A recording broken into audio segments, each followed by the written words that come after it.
Halo teman-teman, semoga Anda dalam keadaan sehat, tetap semangat, dan jangan kaget saya kembali memakai kostum Die Mannschaft atau Jerman untuk menyambut kedatangan seorang Ralf Rangnick, ya, pelatih berusia 63 tahun, asal Jerman yang ditunjuk oleh manajemen MU menjadi pelatih ad interim sampai 6 bulan ke depan, artinya sampai pada musim panas 2022 untuk bersama dengan MU. Apa bisa Rangnick bisa menangani tim ini dan mengangkat performa MU yang sedang terpuruk, ya. Padahal kalau bisa dilihat itu akhir Desember tahun lalu para petinggi juga termasuk Roman Abramovich di Chelsea sempat untuk bisa menawarkan kepada Rangnick ini menangani The Blues di saat goyah bersama dengan pelatih Frank Lampard, tetapi Rangnick menolak itu karena alasannya durasinya terlalu pendek. Dia tidak akan banyak berbuat di sana sebelum diganti. Namun saya pikir juga karena tidak ada opsi lain yang diberikan oleh Abramovich seperti yang dilakukan oleh keluarga besar Glazer bersama dengan MU yang memberikan tawaran bahwa setelah habis 6 bulannya Rangnick ini bisa menjadi diangkat sebagai konsultan atau konsultan bagi Manchester United. Ya, bisa saja Rangnick akan ditunjuk sebagai direktur teknik ketika ada pelatih utama yang datang. Ini mungkin sudah disiapkan oleh MU. Kenapa Rangnick hanya 6 bulan? Karena mereka sudah punya nego-nego khusus dengan 1-2 pelatih, entah itu Erik ten Hag atau mungkin Pochettino atau Zidane, saya tidak tahu ke depan, atau Valverde bahkan. Tapi saya berbicara saat ini dengan seorang Rangnick. Kembali pelatih asal Jerman datang ke IPL, ke Inggris untuk meramaikan kondisi yang ada di sana setelah Jurgen Klopp di Liverpool dan juga Thomas Tuchel. Nah, kebetulan sekali bahwa baik Klopp dan Tuchel ini adalah dua orang Jerman yang mengadopsi, yaitu terinspirasi dengan gaya yang diterapkan oleh seorang Ralf Rangnick, ya, sebagai godfather, ya, the godfather of gegenpressing. Dan Klopp itu melihat dan terinspirasi melakukannya bersama dengan The Reds Liverpool. Walaupun Klopp sendiri tidak pernah bekerja sama dengan Rangnick secara langsung, tidak seperti Tuchel yang pernah menjadi bagian dari kepelatihan bersama dengan Rangnick saat itu pada tahun 2000-an saat mereka bersama di Stuttgart. Tetapi bagaimana Klopp ini mampu berhasil menerapkan gegenpressing bersama Liverpool dengan baik. Nah, gegenpressing ini ketika di Rangnick itu memang di awal dengan 4-3-3. Walaupun Rangnick juga sendiri bisa bermain dengan 4-4-2. Tetapi gegenpressing-nya tetap jalan dengan mengoptimalkan dua fullback ini untuk terus membantu serangan dari sisi flank, ya. Di mana ada dua pemain juga yang di depan kalau bermain dengan 4-3-3 ini bisa masuk ke dalam. Itu yang dilakukan oleh Mane dan Salah ketika di Liverpool dan memberikan ruang kepada Robertson di kiri dan Trent untuk masuk dari kanan untuk memberikan crossing. Ketika hilang bola, mereka harus cepat untuk bisa merebut kembali bola itu, menekan lawan, mempersempit ruang gerak lawan, dan melakukan counter yang cepat. Artinya gegenpressing ini harus dimainkan oleh pemain yang punya kecepatan, terutama dari sisi flank, ya. Itu yang membuat Liverpool bagus bersama dengan Klopp. Nah, Tuchel yang langsung bekerja sama dengan Rangnick ini juga melakukan hal yang sama. Bagaimana dia bermain bahkan dengan pola yang dia terapkan saat ini 3-4-3, bukan 4-3-3, tetapi dua sisi wing ini begitu aktif, begitu kuat saat ini dengan Reece James di kanan dan Ben Chilwell di kiri.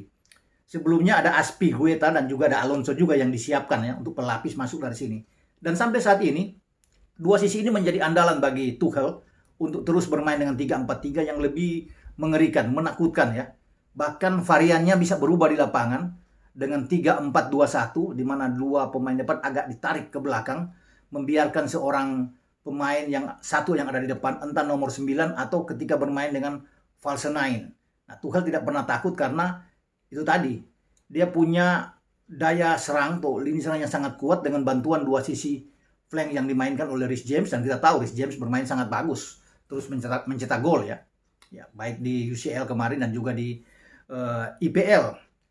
Nah, Rangnick ini mengadopsi juga gaya main seperti gegenpressing ini sehingga dia disebut sebagai Godfather, ya, the Godfather of gegenpressing, karena dulu dia terinspirasi juga dengan seorang pelatih kawakan, Ernst Happel, pria asal Austria ini yang pernah menangani tim nasional Belanda. Juga di sana ada pelatih seperti Arrigo Sacchi yang dia senang, Zdeněk Zeman yang juga dia sangat senang, dan satu lagi pelatih Rusia saat itu sebelum pecah dengan Ukraina bersama dengan Dinamo Kiev, yaitu Valeri Lobanovsky.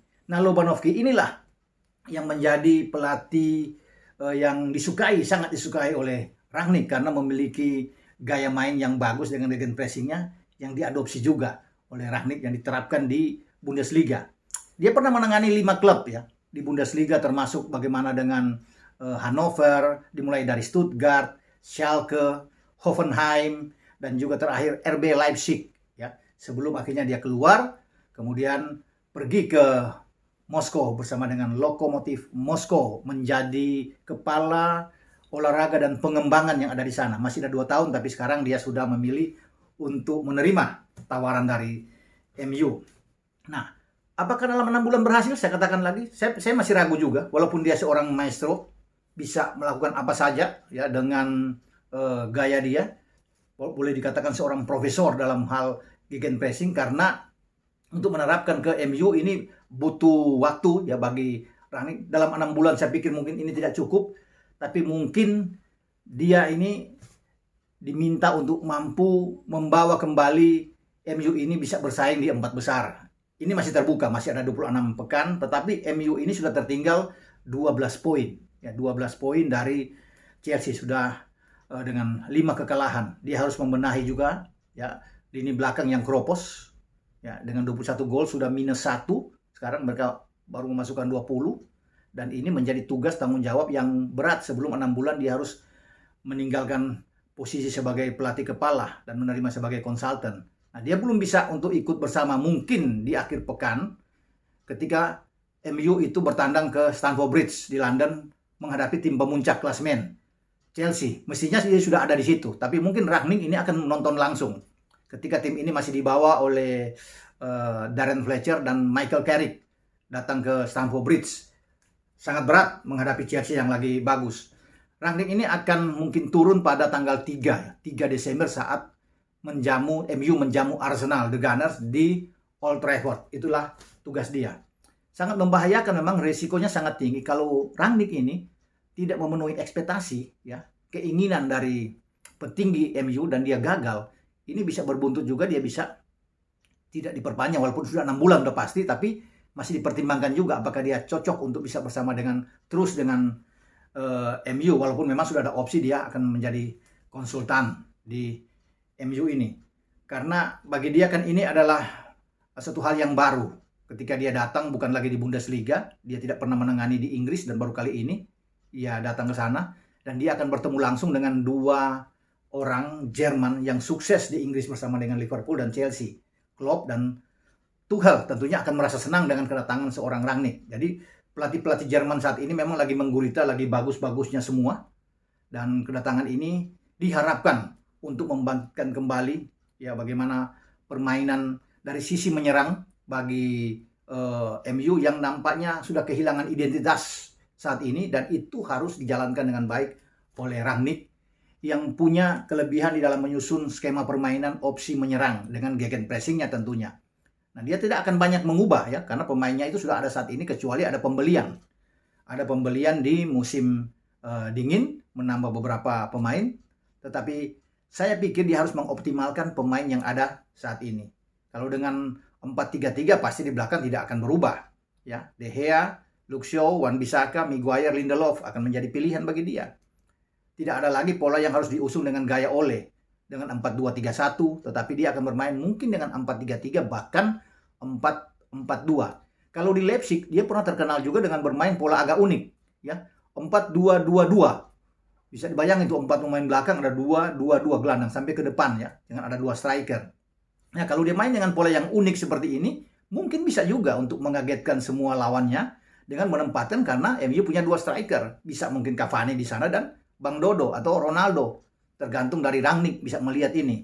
Tapi saya pikir dengan pola 4-4-2 atau 4-3-3, dia akan mencoba hal ini. Di tengah tidak ada juga yang bisa diharapkan banyak. Tentunya masih ada McTominay dia harus bisa melihat bahwa apakah Van de Beek ini harus dimainkan. Saya pikir wajar, harus dicoba terus dengan mempertimbangkan seorang Fred yang ada juga di sana, apakah juga dia harus diganti dengan sementara Nemanja Matic yang berada di posisi 3 gelandang. Sementara di depan pasti satu ada Ronaldo, mungkin saja Bruno Fernandes, atau dengan Rashford kalau bermain dengan 4-3-3. Tapi akan ditunggu dengan bagaimana perubahan yang dilakukan oleh Rangnick ini. Berani nggak dia bermain dengan McTominay, kemudian Bruno Fernandes, dan juga Donny van de Beek bermain dengan 3 gelandang ini. Ya. Sementara Fred dan Nemanja Matic di cadangan. Ya. Kemudian di depannya itu dia masih punya opsi dengan ada Rashford, ada Bang Dodo, mungkin saja Greenwood akan dimainkan.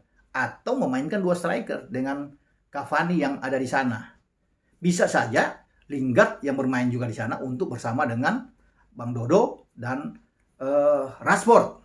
Semua ini kita akan nantikan apa formula yang akan dimainkan oleh Ralf Rangnick ketika dia datang untuk menukangi MU dalam durasi yang pendek sekali, 6 bulan yang diberikan pada dia. Dan saya kira ini sangat berat, ya, butuh perjuangan sekali ya untuk bisa meningkat dengan apa yang harus dikembangkan, apalagi dia mengubah secara radikal permainan dari MU ini yang lebih banyak tadinya kalau ketemu dengan tim-tim yang ada di atas lebih banyak menunggu dan counter attack, tetapi sekarang dia tidak akan bermain seperti itu.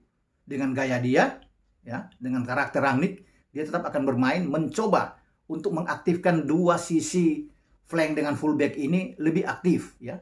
Luke Shaw dan Wan-Bissaka ini harus lebih banyak untuk terus naik turun, ya. Walaupun dia juga punya opsi lain dengan Alex Telles yang bisa bermain di sisi kiri yang bisa, atau Diogo Dalot yang bisa dikembangkan di sini. Semuanya kita akan tunggu nantinya racikan apa yang akan dilakukan oleh pria Jerman ini ketika dia datang pertama kali berkompetisi, ya, di IPL yang keras dalam persaingan. Selamat datang Ralf Rangnick, dan bagi Anda pendukung MU tentunya tetap menaruh harapan dengan kedatangan sosok ini sambil menunggu pelatih baru di musim panas tahun depan. Sampai di sini pembicaraan kita dengan Rangnick, ya. Semoga dia sukses bersama dengan MU. Sampai berjumpa kembali. Ciao.